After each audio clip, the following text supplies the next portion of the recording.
ቲናና ከኤደን እንግዲህ ዛሬ ተፋጠጡ ማለት ነው። ካሌብ ሌላ ፍቅረኛ ይዣለሁ ያለው ለካ እውነቱን ነበር እንዴ ስትል አበደች ማለት ነው። እንግዲህ እሷ ይፈሩኛል ወይ ደግሞ ይሰግዱልኛል ብላ አስባ ነበር፣ ግን ነገሮች እንዳሰበችው አልሆነላትም ማለት ነው። ጭራሽ የነ ካሌብ ልበ ሙሉነት አስደንግጧት እንግዲህ ግራ ተጋብታለች። ለራስሽ ሻንጣሽን አዘጋጂ፣ እነሱ ከቤታቸው የትም አይሄዱም፣ ቲና ብትረጋጊ ይሻልሻል፣ የሚከተልሽ ውርደት ከባድ ነው አላት ዳኒ። ምንም አያደርጉኝም፣ አሁን እኮ ይሄ ቤት የራሴ ነው እያለች እንግዲህ ቤቱን በስልኳ እየቀረጸች እያስማማች እና እያስገመተች ትገኛለች። በሚሊዮን ብር ነው የተገመተላት። እሱም ደግሞ ደስ ብሏታል። ምን እየሰራሽ ነው ሲላት አባባ ቤቱን እያስገመትከው ጥሩ ነው፣ ግን ቸኮልሽ እኮ እንደፈለገ ማድረግ እኮ መብቴ ነው፣ ቤቱ የራሴ ነው ከዚህ በኋላ ምን ሆነሃል አንተ፣ በማያገባ ነገር አትግባ እባክህን አንተ ሽማግሌ አለችው አባባል። እሺ አሏት። እሳቸውም ክብር የሚባል ነገር አለ፣ ክብር ይኑርሽ፣ የካሌብ አባት ነው ያልሽው፣ እሱንም ስሙን ማወቅሽ ጥሩ ነው። አንቺ ባለጌ ነሽ አንቺ፣ ሲጀመር ጭራሽ ትሰድበኛለህ እንዴ? ከዚህ ቤት መንቅሬ ነው የማስወጣችሁ እያለች እንግዲህ ትፎክራለች። ኤደንም አባባ ጋር ሽምግልና መጣች ማለት ነው። አባባ እኔ የዚህ ልጅ ነገር ምንም ሊገባኝ አልቻለም፣ በቃ ዛሬ የመጨረሻ ነው ውሳኔ። እኔ በእናንተ መሀል መግባት አልፈልግም። የኔ ልጅ ግን ደግሞ እኔ በመሀላችሁ ብገባ የሆነ ነገር ብትታረቁ እንኳን ይሄ ሰውዬ ነበረ በመሀላችን የገባው ብለሽ ስለምትይ ራስሽ ጨርሹ። እኔ እሱን ባጣ እንኳን የእናንተን ዝምድና ማጣት አልፈልግም። እሱ ሌላ እኛ ሌላ። ስለዚህ ከሱ ጋር ያለሽን ነገር ጨርሺ፣ ከዛ በኋላ እንነጋገራለን አሏት አባባ። ኤደንን እንግዲህ ለካሌብ ሊድሯት ነው ማለት ነው። ካሌብም ደግሞ እሷን ሲሸኛት ዳኒ አይቶ አበደ ማለት ነው። ጨርቁን ጥሎ እንዴት እንደዚህ ታደርጋለህ? ቆይ እኔ አንተን እንደዚህ አልጠበቅኩም ነበር። ጭራሽ ሚስቴን ምናምን ዞር በላይ፣ እንዳንተ ባለጌ አይደለሁም። እሺ ነው አንተስ ታማግጣለህ እንዴ ሲለው ዳኒ በጣም ደነገጠ። ከዛ በኋላ ይሄ ሰውዬ አውቆብኝ ይሆን እንዴ እያለ ግራ ተጋባ። ከዛ በኋላ እሷም አንተ ባለጌ የማትረባ ጭራሽ በእኔ ላይ ታማግጣለህ፣ ዞር በይ፣ ባለጌስ አንቺ ነሽ፣ ስድ ጉድሽን እንዳልዘረግፈው ከአሁን በኋላ ግን አፍላፊ እናገራለሁ ብትይኝ ግን ቲና ከኔ የማይጠበቀውን ነገር ነው የምታገኘው አላት። እሷም ደግሞ የፈለግከውን ነገር ማድረግ ትችላለህ፣ ከዚህ ቤት ነው ጎትቼ ማስወጣችሁ እያለች እንግዲህ ቤቱ የራሴ ነው ብላ በጉራ ሞታለች። ግን ቤቱ ምንም የእሷ ሊሆንም አልቻለም። አባባም እንግዲህ የውሸት ስለፈረሙላት እሳቸው በልበ ሙሉነት እያወሯት እስቲ ትዝለልና መጨረሻዋ ምን እንደሚሆን ማየት ነው። እናም ካሌብን ፍቺ ይፈልጋለሁ፣ ካንተ ጋር መኖር አልፈልግም፣ አስጠልተኸኛል፣ በቃ ስለዚህ ቲና እኔ እኮ ስጠብቅ የነበረው ይሄንን ቀን ነበረ። ስለዚህ ቶሎ አድርጊው፣ ከቻልሽ አፍጥኞና ልፍታሽ፣ ከዛ በኋላ እኔም የራሴን ህይወት ጀምራለሁ አለችው። አይደለ አዘጋጅተ ነበረ እና አንቺኑ ስጠብቅ ልኖር መስሎች ነው እንዴ? ሲጀምር አንቺ እኮ ለሚስትነት ብቁ አይደለሽም። ራስሽን መርምሪ። እኔ ማን ነኝ? ካሌብ ለምን እንደዚህ ታደርጋለህ? እባክህን እህቴ ተሳስታ ነው። አንተ ደግሞ ወደዛ እህቴ አትበል እባክህ፣ ወደዛ የራሳችሁ ጉዳይ ነው። የመጣው ከሷ ነው። እኔ ልፍታሽ አላልኳትም አይደለ? እኔ ፍቺ ጥያቄ አልጠየኩም። እሷ ስለሆነች እንደውም ለእኔ ጥሩ አጋጣሚ ነው አለ ካሌብ። ኮስተር እና መረር ያለ መልስ መለሰላት። ከዛ በኋላ ደነገጠች። ጭራሽ እኮ እየፈሩኝ አይደለም። ሰው እንዴት ነው ከቤት ውስጥ መንቅሬ አስወጣቸዋለሁ ስላቸው እንኳ ምንም አልፈራኝም። እንደገና ደግሞ አካውንት ላይ ያለውን ገንዘብ ከማሳገዴ በፊት ታካፍለኛለህ ወይስ አታካፍለኝም? አለበለዛ ግን አሳግደዋለሁ አለች። እውነት በይ እስኪ የትኛውን ገንዘብ? አንቺስ ቤቱን ታካፍኛለሽ እንዴ? እሱ እንኳን ሲያምር ይቀራል አለችው። አንቺም ሲያምርሽ ይቀራል። ምንም አይነት ገንዘብ ልታሳግጂም ሆነ ለምንም ለማድረግ አትችይም። ስለዚህ የራስሽ ጉዳይ፣ ይልቁንስ ፍቺውን አፋጥኚው ከቻልሽ አላት። በጣም ብው ብላ ተናደደች። እንዴት ቢንቀኝ ነው እንደዚህ የሚያደርገኝ የማይረባ ብላ እንግዲህ አንቺ ግን አታፍሪም እንዴ? ግን ምን አይነት ሰው ነች ቲና? ምንድነው ጭንቅላትሽን የደፈነሽ? እባክሽ ጭንቅላትሽን ለመክፈት ሞክሪ። እነሱን አስወጣለሁ ስትይ አንቺ ተመንቀረሽ እንዳትወጪ ከዛ ቤት። እንዴት እባክህ ወዴት? ቆይ አንተ ከኔ ጋር ነህ? ከነሱ ጋር ነኝ አሁን፣ ምክንያቱም አንቺ ስለማታዋጭኝ አላት ዳኒ። ጭራሽ ብላ በጣም ተናዳ ቤቱ ልጥላ ወጣች። ከዛ በኋላ ልጅ እኮ አብዳለች፣ ምን እንደሆነች አላቅም እያለ እንግዲህ ዳኒ ተከትሏት ወጣ። አረ ፈጣሪ ሆይችን ልጅ ገላግለኝ ቶሎ ብለህ እያለ ካሌብ እንግዲህ አባባም ደግሞ እስቲ ተዋት ምን እንደምታመጣ ብቻ ማየት ነው። ካሌብ ማን ነው ዳኒም ደግሞ አባዬ እኔ እውነቱን ልንገራት በቃ አልቻልኩም። ንገራት፣ ምርጫው የራስህ ነው። ብርህን ማግኘት ከፈለክ ዝም በል። አይ ብሩን አልፈልገም የምትል ከሆነ ግን ንገራት እስኪ ምን እንደምታመጣ አብረን የምናየው ይሆናል። እስቲ እንኳን አይደለም ቤት ነኝ ለሷ ምንም አይነት አልፈርምላትም። ምን ሰራችልኝ ብዬ ነው ለሷ? ለእኔ እኮ ምንም አይነት ጥሩ ነገር አልሰራችልኝም። ለትሁት እንኳን ይህንን ቤት ብፈርምላት ለትሁት ይገባታል። ስለዚህ እቺ እንግዲህ አብረን የምናየው ይሆናል አሉ አባባ ማለት ነው። እሷም ደግሞ የካሌብ ፍቅረኛ የተባለችዋን ልጅ ለማየት በጣም ጓጉታ ነበረ።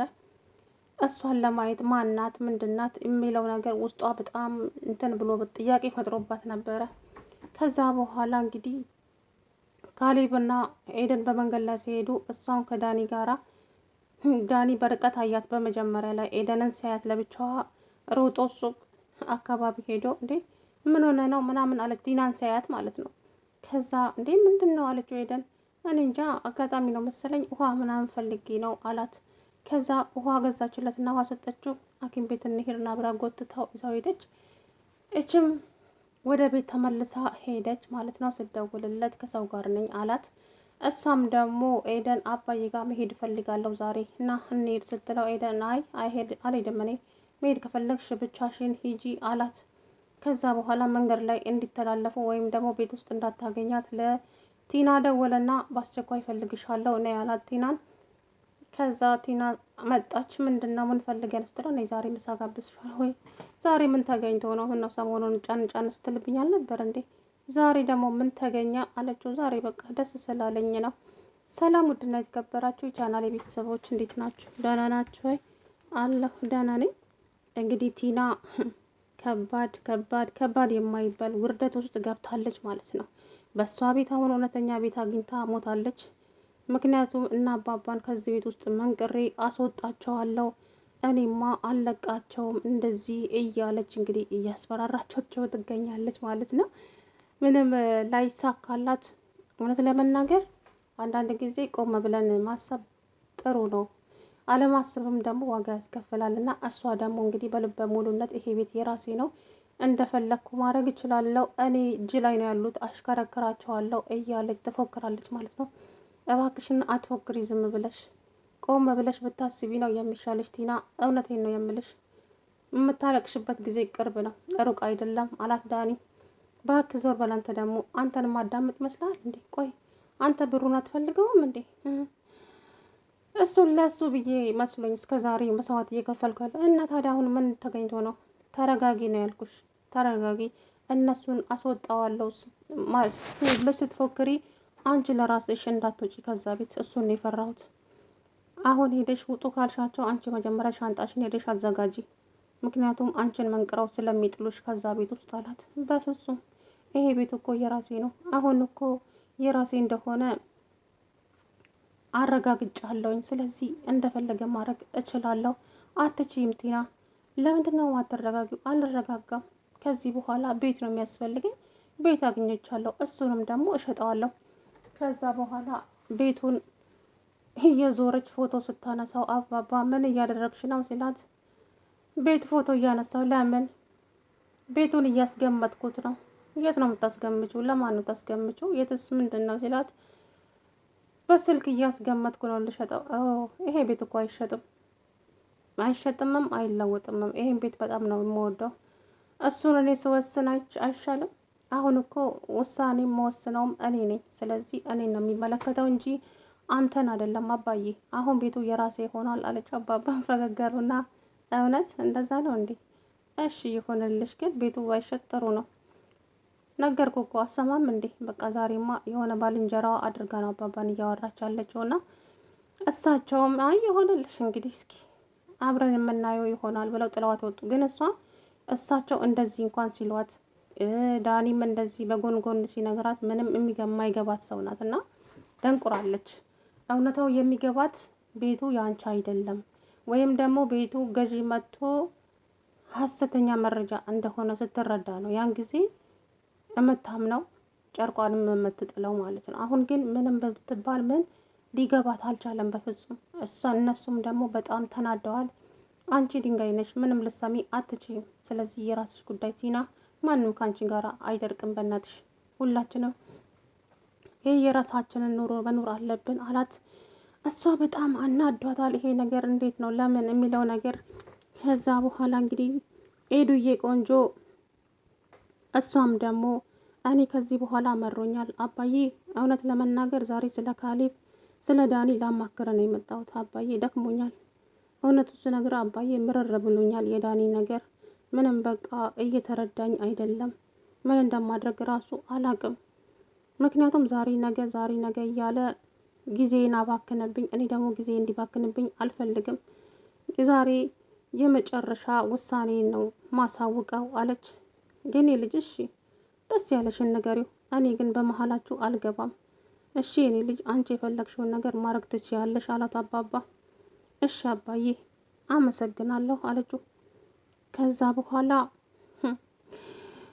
እሳቸውም እስቲ አንቺ ከካሌ ብትፋች እኮ እኔ የልጄ አደርግሻለሁ እያሉ በልባቸው እያወሩ ይገኛሉ። እሷም ደግሞ እኔ አልፈልገውም፣ ላየው እኳ አልፈልግም፣ ይሄ ማይረባ ሰውዬ እንዴት እንዳስጠላኝ፣ እንዴት እንዳቅለሸለሸኝ እያለች እንግዲህ ፉከራዋን ቀጥላለች ማለት ነው። እኔ እንጃ፣ እኔ ለሷ አፈርኩላት። መጨረሻዋ ምን እንደሚሆን ያሳዘነችኝ ማለት ነው። እውነት ለመናገር ሰው እንዴት ሰው በጎን ጎን እንኳን ሲነግረው አይሰማም። በፈጣሪ ምንም ልሰማ እንኳን የማትችል ዜጋ ናት። እና እሳቸውም ደግሞ ምንም ነገር ማግኘት እንደማትችል ሲያውቁ በልበ ሙሉነት የራስሽ ጉዳይ እንደፈለገሽ ማድረግ ትችያለሽ፣ ሲነግሩሽ አሰሚም፣ እንግዲህ ምርጫው ያንቺ ነው አሏት አባባ። አባዬ ሁሉንም ነገር እኮ መወሰን የምችለው ከዚህ በኋላ እኔና እኔ ብቻ ነኝ። ስለዚህ አታስብ እሺ፣ ሁሉም ነገር በቅርብ ይስተካከላል አለች።